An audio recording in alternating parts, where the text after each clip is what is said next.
Les mecs, on se retrouve pour une nouvelle vidéo pour parler de Franco Mastantuono. Au moment où je fais la vidéo, il n'est pas encore officialisé. Ça se trouve, cette vidéo ne verra jamais le jour s'il n'est pas au Real Madrid.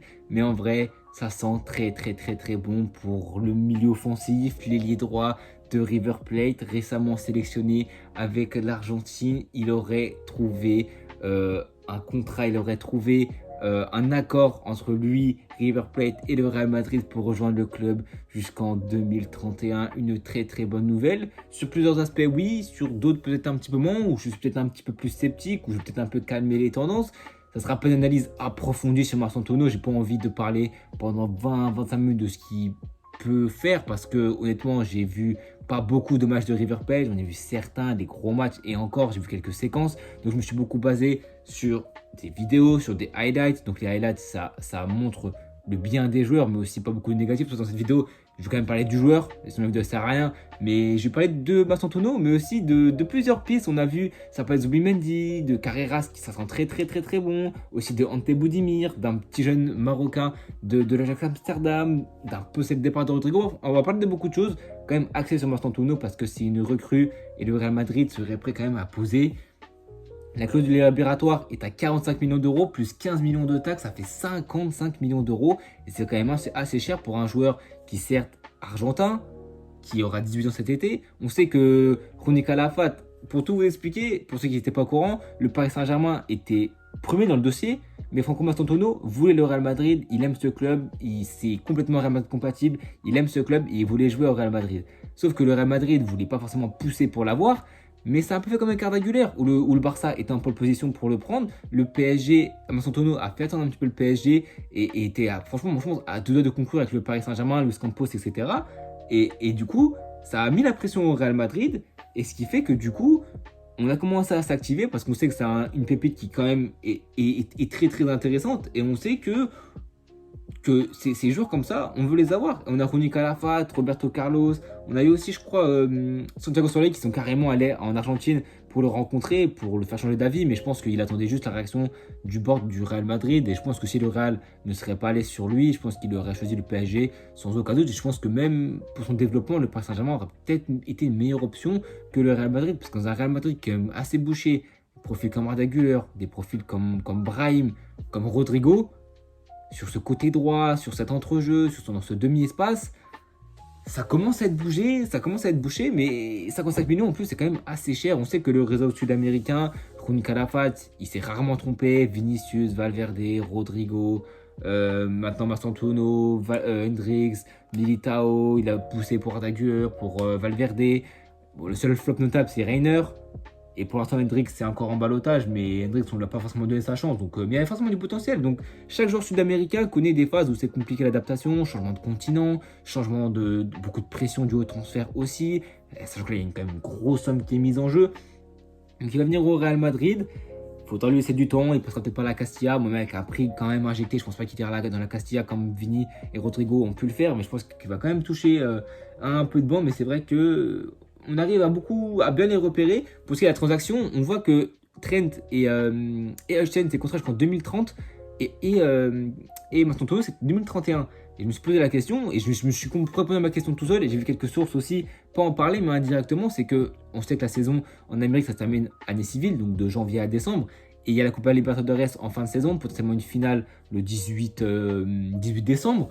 Donc si River va loin, ils aimeraient garder Mastantuono jusqu'en décembre, ce qui ferait que du coup, comme les présidents de River Plate et Perez s'entendent très bien, ils veulent écouler le transfert en plusieurs séquences. Donc c'est 45 millions de la clause libératoire, mais ils pourraient payer ça en 2-3 fois pour lui permettre à Mastantuono de rester jusqu'en décembre, ce qui fait que du coup, pour les transactions, c'est mieux, et que du coup, les 6 mois où il serait pas au Real Madrid seraient compensés par le fait que du coup, il aurait quasiment 6 mois en plus avec le 2031. Donc je pense que c'est une bonne idée de ne pas forcément tout payer d'un coup et de diluer le paiement en plusieurs petites sommes. Donc voilà, si on parle un peu plus de lui, j'ai vu beaucoup de séquences. Moi, j'ai trouvé 2-3 bonnes qualités qui sont à lui. Bon, les images qui sont récentes, c'est que c'est 2 coups francs qu'il met. Il y en a un coup franc, 20-25 mètres contre Boca Junior.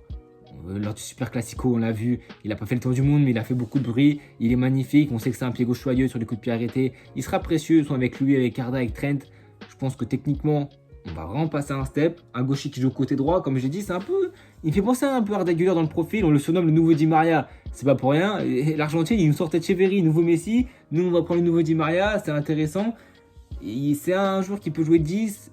Arda Güler est peut-être un petit peu plus à l'aise quand il est peut-être un poil reculé, quand il touche plus le ballon. Massantonio sera plus dans le côté droit pour rentrer à l'intérieur. Et c'est pour ça que moi, sa qualité première, c'est pour moi sa qualité de conduite de balle. Je vais parler de ses qualités de passe en premier parce que moi, je trouve que c'est un joueur qui ne va pas forcément faire la passe décisive, qui n'a pas forcément cette qualité de pied à la Luka Modric qui pouvait te trouver dans des angles, des passes qui cachaient complètement, mais il peut te trouver l'avant-dernière passe, donc la passe qui crée le décalage, un appel, tu fais la passe pour, imaginons, il fait une passe pour un Vinicius ou pour un Rodrigo, ce qui fait que là, il donne à Mbappé. Avec River Plate, ses avant-dernières passes ne sont pas toujours concluées parce qu'il n'y a pas forcément la qualité, mais des passes qu'il fait à River, s'il les fait au Real Madrid, ses avant-dernières passes peuvent se transformer en passes décisives. C'est pas vraiment là où je vais attendre Massantonio dans les passes décisives, plus dans sa qualité de projection et balle au pied, ce qu'il peut nous apporter, mais c'est pas spécifiquement dans la passe décisive. On a vu une belle qualité de centre. J'ai pas vu tous les matchs, enfin j'ai pas vu beaucoup de matchs de River, mais du peu que j'ai vu, il y a une belle qualité de centre, des highlights que j'ai vu. Il y a aussi de belles passes décisives en centre, donc on sait qu'il aura cette qualité-là. Et aussi sa qualité de passe courte, c'est aussi une qualité de jeu long, de changement d'aile. On a vu sur quelques séquences avec River que je vous passe en direct, plusieurs vidéos, plusieurs images, où je pense à un Massantonio qui peut passer côté droit, il voit que c'est un peu bouché, il rentre à l'intérieur et puis il décale à Carreras pendant que le bloc il n'est pas encore regroupé, pendant que les adversaires ils n'ont pas encore bien coulissé, ça peut être une vraie qualité, moi je trouve, de renversement, de qualité de passe sous pression. Je trouve qu'il est quand même assez mature pour son âge, à 17 ans. Il a été mis dans le monde pro à quoi, à 16 ans et demi. Donc en ce cas, Sud-Amérique, c'est quand même beaucoup de contact, beaucoup de physique. On sait que c'est un mec qui a la mentale. On sait que c'est un mec qui a pas beaucoup de buts, mais qui a beaucoup de tentatives de frappe lointaine. Il tente beaucoup de sa chance. Surtout, ce que j'ai remarqué, c'est que dès qu'il élimine le joueur, des fois, il ne se pose pas de questions. Ça, j'aime les joueurs comme ça qui sont peut-être des fois un peu frustrants, mais qui ont la prise d'initiative rapide. Crochet extérieur, frappe, il élimine, frappe dans les angles fermés. On a tous vu cette action où un centre qui est compliqué, il te prend un toucher de balle, râteau, petit pont, et une belle frappe, elle termine sur la barre. Mais c'est vraiment un joueur qui se pose pas de questions, un joueur un peu comme ça comme Valverde, qui a une belle qualité de frappe, mais qui l'utilise pas assez. Et je pense qu'on peut apporter de la variété, justement, avec Massantonio, qui peut, avec sa qualité de 1 contre 1, d'élimination, tout de suite décocher une frappe.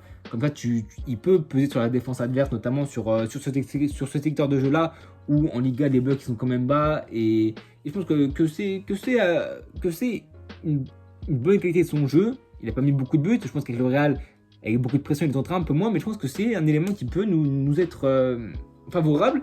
Pour moi, son troisième point, c'est une qualité de dribble qui est particulière, parce que pour moi c'est pas un joueur de 1v1 pur comme Lamine Yamal peut l'être, Vinicius, ou arrêté, il peut faire des différences. Moi je trouve que c'est un joueur qui, et c'est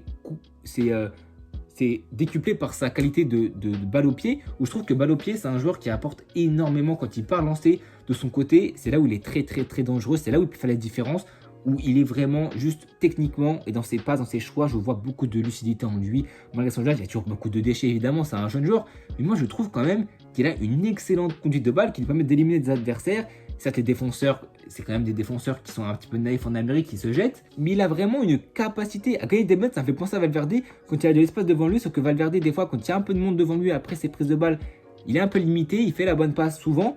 Mais alors, comment son tournoi, je pense qu'il peut continuer à aller tout droit, tout seul, et aussi avoir la lucidité de passer, de faire le bon choix. Mais par contre, c'est un mec qui va continuer après sa perte de balle. Parce que c'est un Argentin qui a la grinta, la contre-pression, le pressing à la perte de balle. Il est présent, il a une envie de récupérer le ballon. Il va arriver au Real Madrid avec un statut de jeune joueur prometteur, donc il va devoir se plier au rythme de Xabi Alonso. Ils ont eu un appel notamment de ce qui serait passé 45 minutes, qui serait passé excellemment bien, et ça prouve aussi que Xabi Alonso veut ce joueur. C'est pas une lubie de Pérez, c'est vraiment Xabi Alonso qui veut aussi ce joueur, qui veut l'incorporer dans le 11, et c'est pour ça que moi je pense que la mentalité est bonne. Il est très puissant dans ses dribbles, je pense. Sa conduite de balle lui permet d'avoir une belle vélocité, et je trouve que physiquement il a un bel impact physique. Je pense que physiquement il n'aura pas trop de mal à s'adapter à la Liga, et je pense que honnêtement c'est un joueur qui voulait le Real Madrid, qui va tout donner pour gagner sa place, et il va aller la chercher. Et je pense que l'entente avec Xabi Alonso va bien se passer. Je pense que c'est un mec qui peut adhérer clairement aux consignes de Xabi Alonso. Je pense que c'est un mec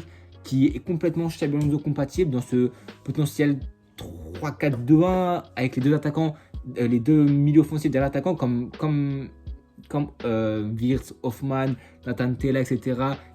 Palacios, il pouvait faire avec ce Xabi Alonso derrière Boniface ou derrière Patrick Schick. Je pense qu'il peut le faire derrière un Mbappé dans ce poste d'ailier droit. On sait que quand tu as le ballon en Liga, tu as quand même beaucoup le ballon et c'est quand même des blocs qui sont resserrés. Et je pense que ce joueur, il peut avoir beaucoup de qualité et je pense qu'honnêtement, sur plusieurs aspects du jeu, pour moi, il est déjà supérieur à beaucoup de joueurs. Dans l'effectif, c'est un profil qui peut être différent, mais je pense que c'est pas forcément incompatible. Moi, je dis oui pour Mastantuono, c'est quand même assez cher. Je vais quand même aller calmer. Il faut quand même, moi, je trouve qu'on fait quand même beaucoup. 55 millions, je trouve que c'est vraiment très, très, très cher. Si le Paris Saint-Germain, Luis Campos, tout ça, ça se positionne sur lui, c'est que bon, il est pas maladroit. On sait que Juan Calafat, il maîtrise son secteur d'Amérique du Sud, donc je suis pas inquiet sur son avenir. Mais je me demande si on sait que c'est bouché. Il y a Nico Paz qui veut aussi revenir, mais là, Arda, si tu fais revenir Nico Paz, Brahim Diaz, Mastantuono, ce secteur du jeu, il est bouché, sachant que tu joueras pas forcément avec 3 milieux de terrain, tu joueras avec 2 attaquants en soutien du vrai attaquant. Et je me demande si on peut trouver la place, s'il y aura un peu de diversité dans les profils, comment on va faire jouer cette équipe. Et j'ai beaucoup de questions, c'est pour ça que cette saison me hype, hein. Quand tu vois le marché des transferts, pour l'instant, on s'est activé d'une manière phénoménale. Il n'a même pas encore commencé. On a déjà Trent, Hudson, quasiment Carreras qui est bouclé, et maintenant Mastantuono qui est quasiment fait aussi. Le porte-parole de River Plate l'a dit en conférence de presse à un média, que c'était quasiment fait. Donc honnêtement, je pense qu'il faudra lui laisser du temps, il ne faudra pas en faire trop non plus. Il va changer de continent, de contexte, il aura beaucoup de pression sur les épaules, rejoindre le club de ses rêves. Donc il faudra lui laisser le temps de s'adapter à la Liga, à la pression d'un très grand club. Mais je pense que là où on attend, où Arda Güler a marqué des points comparé à Hendrix, c'est qu'avec le peu de temps de jeu, il a su le capitaliser. L'année dernière, en mettant des buts importants en fin de saison en Liga, en grassant des minutes, des passes décisives, ce qu'Hendrix a eu cette saison, un peu moins qu'Arda Güler, mais là un peu moins fait. Il a été très bon en Coupe du Roi, mais sinon ça a quasiment été tout. Même s'il a marqué en Liga et en Ligue des Champions, c'est des coups d'éclat. Et Mastantuono, il peut capitaliser sur ça, et je pense qu'il y a clairement moyen pour lui. Et après, voilà, comme je dis, faut qu'il y ait la place. On voit un Rodrigo qui est de plus en plus emprunt à partir à Arsenal. On voit des grosses discussions. Je pense que ça va se faire. Xabi Alonso, à ce qui paraît, il va avoir une discussion parce qu'il veut jouer ailier gauche, mais il n'y a pas la place fini Mbappé. Je pense que ça sera plus possible pour lui. Je pense que Rodrigo, c'est Brahim, Hendrix, enfin Brahim, Arda Güler, Mastantuono, Rodrigo. Il faut qu'il y en ait un qui parte minimum pour que Mastantuono ait un peu de temps de jeu. Malheureusement, c'est Rodrigo qui va devoir en payer les pots cassés. Mais bon, quand j'ai fait une vidéo sur TikTok assez complète, je ne vais pas parler de Rodrigo aujourd'hui dans cette vidéo parce que bon, c'était plutôt un départ qu'une arrivée. Donc je vous laisserai aller regarder mon TikTok dans la description. J'avais une vidéo complète sur Rodrigo où je parle de son départ.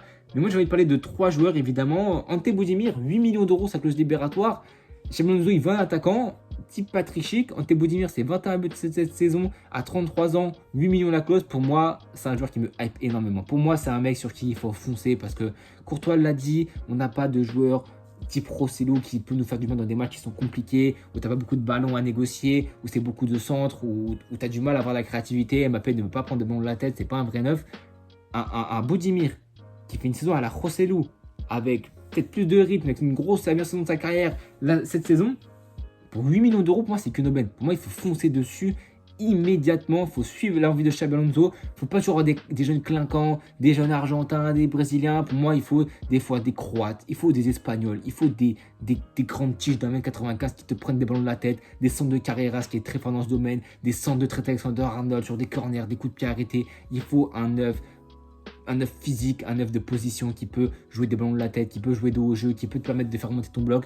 Pour moi, Budimir, c'est l'homme parfait. C'est soit lui, soit Patrick Schick. Pour moi, honnêtement, je suis plus hypé sur Budimir que sur Mastantuono, mais à l'instant T, Budimir nous apportera peut-être plus de garanties que Mastantuono. Pour moi, c'est un élément qu'il faut absolument. Évidemment, Zubimendi, parce qu'on se pensait qu'avec Arsenal, c'était quasiment fait, mais son rassemblement avec l'équipe d'Espagne nous dit le contraire. Il attendrait le contrat de Xabi Alonso parce qu'il a entraîné avec la Real Sociedad B et il a dit une phrase comme quoi que si Xabi Alonso l'appellerait, il irait tout de suite rejoindre le Real Madrid. Pour moi, un milieu comme ça, il faut aussi aller dessus. Alors ça fera beaucoup d'argent dans ce mercato, je pense que c'est primordial, mais un Zubimendi qui a intéressé Arsenal, moi si Xabi Alonso, Pérez, ça parle pour Zubimendi, je serais très content pour ce milieu de terrain, le densifier un peu, apporter une diversité de profil, et aussi, Abdellah Ouzan, je accroche sûrement son nom, U17 de l'Ajax, meilleur jeune de la CAN U17, meilleur marocain. Bon, il va rejoindre la Castilla de Arbeloa, il va rejoindre le Real Madrid, donc c'est un petit jeune qu'on pourra voir évoluer peut-être en Nations League, peut-être dans quelques matchs avec l'équipe pro, même si je pense que c'est un milieu offensif, donc je pense qu'il aura encore moins de minutes. Donc voilà, on densifie la Castilla. Et évidemment, Carrera, je préparer une vidéo complète sur lui. Au moment où ça sentira bon la signature, on est, je pense, à 85% pour Carreras, 97% pour Massantuono. C'est pour ça que cette vidéo est en train d'être faite. Et la vidéo de Carreras ne va pas tarder à être faite d'ici, je pense, demain, après-demain. Elle sera postée, je pense, après Massantuono. Mais comme je dis sur mon post YouTube, je veux vraiment être sûr. Massantuono, là, cette vidéo, je l'ai fait. Je pense qu'elle va sortir honnêtement parce que je pense que Massantuono, c'est quasiment fait, à part un revirement de situation. Mais je pense que toutes les planètes sont alignées. River, Perez, Massantuono, Xabi Alonso, Real Madrid. Je pense qu'il y a tout qui est fait pour qu'il rejoigne le Real Madrid. Tout est signé, tout est déjà fait. Carrera sera peut-être un peu plus de temps. Mais je pense que ça va pas tarder. Donc en tout cas, le mercato est alléchant. Le mercato continue de se densifier. Il fallait des recrues de toute façon avec la saison qu'on a fait qui était calamiteuse. Donc en tout cas les mecs, moi je vous donnerai le soin de me donner vos avis en commentaire de la venue de Massantuono. Est-ce que vous pensez que c'est une bonne recrue, une bonne destination pour le Real Madrid, de son point de vue, pour sa capacité à grandir, à prendre de l'expérience, à jouer. Peut-être que pour moi j'aurais vu dans un club qui lui donnerait plus de minutes pour son épanouissement personnel et pour le fait qu'il devienne meilleur. On sait que le Real Madrid peut faire mûrir des talents. Donc franchement, beaucoup de questions envers Massantuono, envers ce Xabi Alonso, envers ce Real Madrid qui nous réserve encore plein de surprises. En tout cas, les amis, n'hésitez pas à vous abonner, à liker, à partager. On se retrouve évidemment très bientôt pour de prochaines vidéos car le mercato n'a même pas encore commencé, qu'il y a déjà 3 recrutés du Real Madrid, que ça passe de partout. Il y aura beaucoup de vidéos cet été sur le mercato, sur le Real Madrid, la Coupe du Monde des clubs qui commence dans même pas 10 jours. Bref, cette fin de saison est encore folle, dantesque et inarrêtable. À bientôt tout le monde et à la Madrid.